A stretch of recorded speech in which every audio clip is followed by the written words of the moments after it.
Turkey's heartland, the high plateau of central Anatolia, has been inhabited for at least 8 millennia.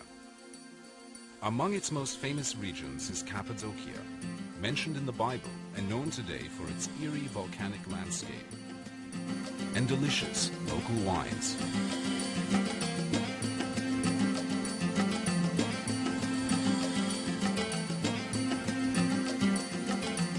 When Mount Erciyes, near Kayseri, was an active volcano, it spewed tons of lava and volcanic ash over the region. The ash solidified into soft rock that was later eroded by wind and water into valleys, plateaus, gorges, caves, and pinnacles. Early Christians settled in Cappadocia to practice their religion in peace. St. Paul visited here, and many monks and hermits sought the solitude of its lonely valleys filled with caves.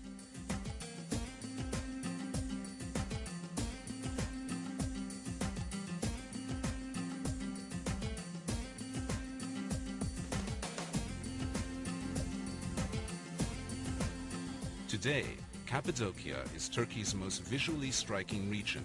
Visitors come from around the world to tour the Göreme Open Air Museum, a World Heritage Site sheltering dozens of medieval cave churches. Many of the church interiors are decorated with colorful frescoes of religious scenes.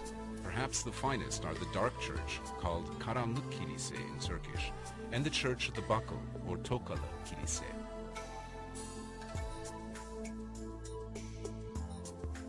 Not far from Göreme is Zelve, another open-air museum.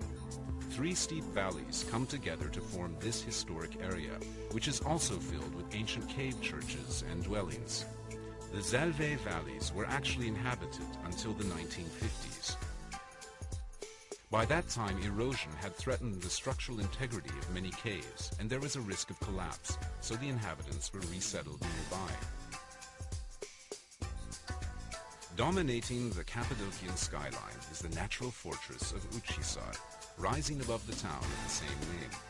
This great rock promontory, 60 meters high, was hollowed out and made into a fortress by early settlers.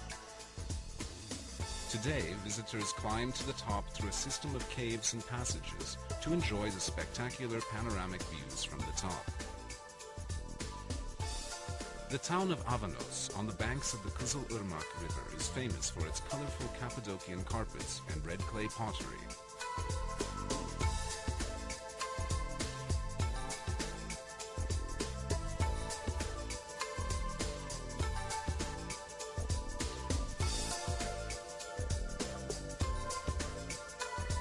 Among the strangest sights in this unusual region are the underground cities, vast labyrinths of tunnels, caves and passages reaching 7 and 8 stories into the earth. They were inhabited during the 7th and 8th centuries by local Christians seeking refuge from invading Arab armies. 36 underground cities, large and small, have been discovered in Cappadocia. Each underground refuge has kitchens, wine and olive presses, dining halls, stables, sleeping rooms, storage areas, deep wells, ventilation shafts, and even churches.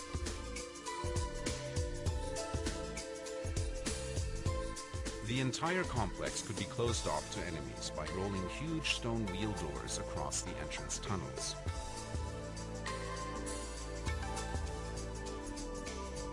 Konya, to the west of Cappadocia, was an important city in Roman times. During the Middle Ages, it was one of the chief way stations on the Silk Road, and also the capital of a flourishing empire established by the Seljuk Turks.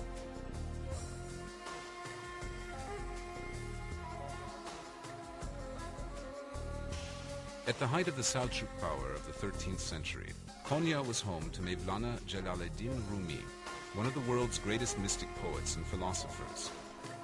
Rumi's disciples became the whirling dervishes, Sufi mystics who seek spiritual communion with God through a captivating circular dance.